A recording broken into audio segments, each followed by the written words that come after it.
don't know if this is going to come up clear or what, but I'm going to record this right now. Because I can.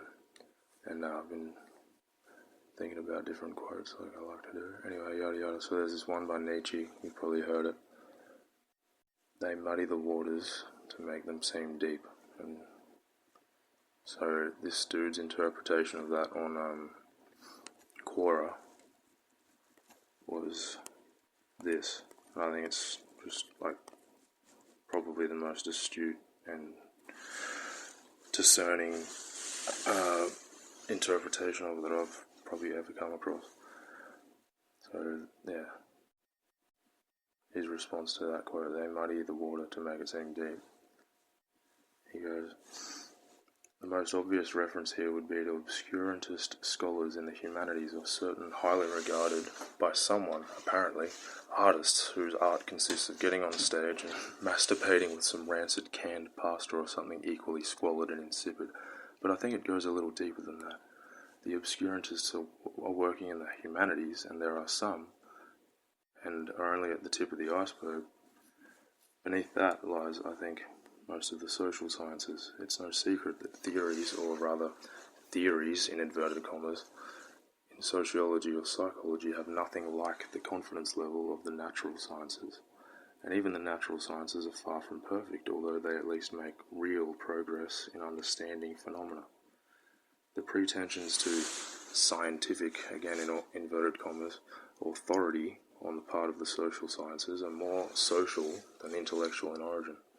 I once opened here on Quora that this guy says that psychology is not a science, and the first response was from someone involved in psychology, was that we must designate psychology as a science because getting funding for psychology departments is, in quotes, hard enough already. Oops, said a little too much there. He goes, philosophers of science have endlessly complained that psychology and related fields are too beholden to our common sense ways of talking about the mind, thus enslaved to a pre-modern conception of how humans work. But those philosophers are missing the point. The social sciences are about exerting institutional authority by defining what is and is not normal, and what is and is not healthy, not about making any kind of scientific discovery. This is not done consciously, of course, but is the outcome of certain social currents.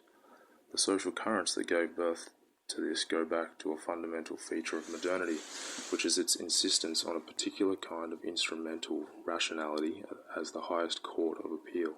Thus, if we do not understand something in the same way we understand the natural sciences, in the same way we understand time dilation or the relativity of simultaneity, or covalent bonds, then we must design a scientific field to understand it in the image of natural sciences.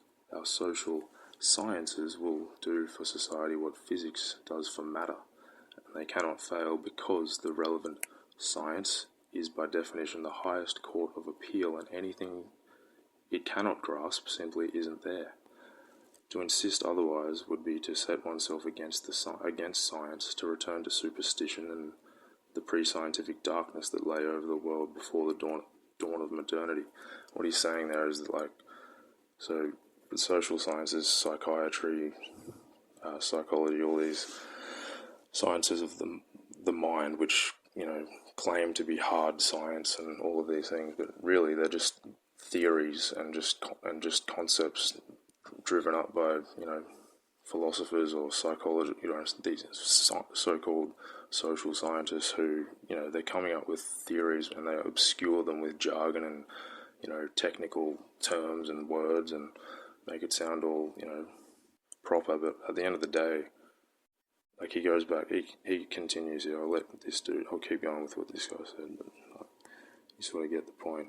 They're just sort of agreeing that allowing the common herd mind, or the conformist, the mainstream sort of commonly held beliefs and justifying them, and then propagating the commonly held notions of what is the way, even morals and ethics come into play in the social sciences. Anyway, but we can't. So the dirty secret, of course, is that the social sciences just aren't science. He claims But we cannot come out and say that, because to do so would imply that there are certain things we cannot grasp by means of science, and that would imply the total failure of modernity. You can accept that the social sciences are not science and still believe every word a physicist says about physics, but you cannot then claim that science comprehends everything in a manner analogous to the natural sciences, because you've already admitted that there is no successful science for certain things, e.g., example, society. What's the perfect society? And political philosophy, all these different, laws and morality. Like, at the end of the day, there's no hard science there. It's just human conceptions of what are the ideals and what are the best ways. It's just opinion, really. And every time we've tried to make such a science, he goes on, it fails. Muddying the water to make it seem deep, which goes back to what he's relating to with the Nietzsche quote, is the primary mechanism by which the social sciences stay afloat. Psychologists, for example, often point to Freud as the first person who realized that there was such a thing as unconscious mental activity, or a subconscious, but this is blatant hogwash. Philosophers and writers for centuries prior would often casually mention, the fact that most people are unaware of their own true motives.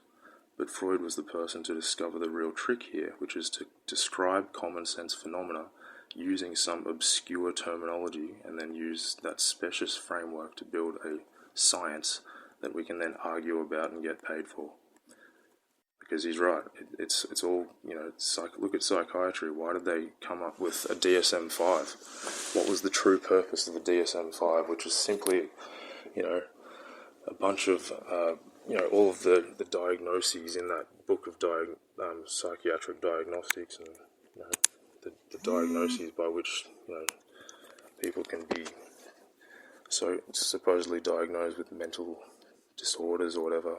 The real purpose, the reason they had to make that, was to keep psychiatry afloat, to be able to make profit from the psychiatric industry, or the trade of it. Doctorate, someone who's attained a doctorate and therefore works as a psychiatrist, for them to keep that whole so-called science or medical field afloat. They had to come up with some way that insurance companies, they could diagnose someone with something to a doctor, and then insurance companies and all of the rest of the economic systems and affiliated things that have to do with, if someone say, then something happened as a result of that person having been diagnosed, and there was money, all the different branches that come off from that in the economic system, which means it needs to be making profit for it to be maintained. Anyway, he goes on. More importantly, however, muddying the water lends authority. Someone who can talk incomprehensibly about things you don't understand is intimidating and seems unapproachable, has some kind of authority that you don't have. It's like when look at politicians or anyone who's sort of high and mighty and is an expert, so-called expert, that they get up on the news, or, anywhere you see, politicians or academics, experts in their field being interviewed, a lot of the time, they'll just be muddying the waters, so to speak, with just blatant, abstract, technical, scientific terminology and jargon that most people have no idea what these words, even really the meaning of a lot of them, but they'll sound intelligent, and so people will lend authority towards them, and they'll agree and sort of trust, just take on trust that person knows what they're talking about. But, a lot of the time it's just hogwash disguised as intelligent sophistication, but really it's just a lot of these things, they're just sort of, it's just academics going back and forth about pretty much just what they want to claim and become, their intentions are misguided. They're probably just doing it for fame or recognition, or a lot of the time, or money or status, whatever it is. Academic, hierarchy of, who is the best, like that type. It's competitiveness among academics a lot of the time. Anyway, so back to this guy. More importantly, however, muddying the waters lends authority. Someone who can talk incomprehensibly about things you don't understand is intimidating and seems unapproachable, has some kind of authority that you don't have. So we have a group of people who have the authority to define the terms for how everyone talks about society, about politics, about the mind, about language, about everything relating to human affairs.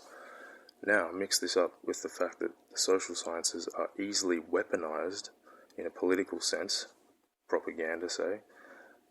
I'm just adding there. I suggest Googling sluggish schizophrenia, he says. I'll Google that now, I guess. Wonder what that is. And you have your result, a pseudoscience, which that's very smart that he's put that, because it's hypocrite, it's like paradoxical, because they would claim that the opposite of what they are instantiating and claiming and declaring with these supposed hard sciences are real, genuine, factual, scientific, truths. They would claim that anyone who does it or disregards it or looks at it from a different perspective, or his perspective here, they would claim that is pseudoscience. But what he's saying is, and he's right, when you think about it, go beyond and actually genuinely think about it, and you have your result, a pseudoscience of muddy waters, not controlled by anyone in particular, but fought over by people with varying agendas. The muddy waters are there like a moat to circumscribe how we think, and they're fought over by crocodiles with agendas. He's funny, this guy. But yeah, he's definitely not wrong. That's look, like physics, these things that we can measure, like this is objective. These are like the hard sciences would be based on like metaphysical, science that is actually sort of proving different phenomenological processes and different things that like actually occur and seemingly consistently, almost undeniably, like gravity, all these, like, even quantum physics is much more, quantum physics is probably even more consistent with what they're unveiling at the most minute level, the microcosmic level, than, it's pretty much akin to physics in terms of like at the macrocosmic, or what astrologists and astronomers and all these other physicists and scientists of objective phenomenological like reality of what occurs. That's hard science, at least, because it's measurable, and that's the true essence of where the whole scientific the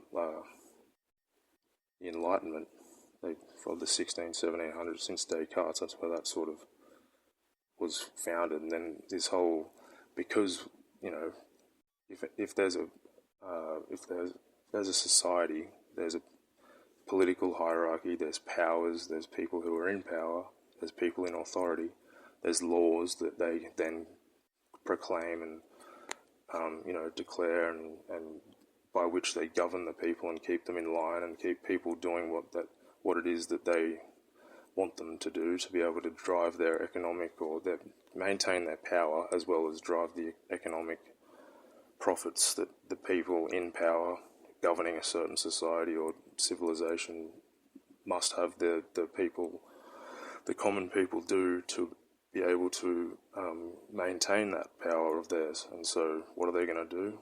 Well, that's how these social sciences and psychology and all of these different, not hard sciences, they're not objectifiably provable, or you can never genuinely, look, there's 8 billion humans on the planet. We all have a subjective conscious experience, which is our unique individual, or our own experience of whatever it is that we're experiencing as we traverse and go about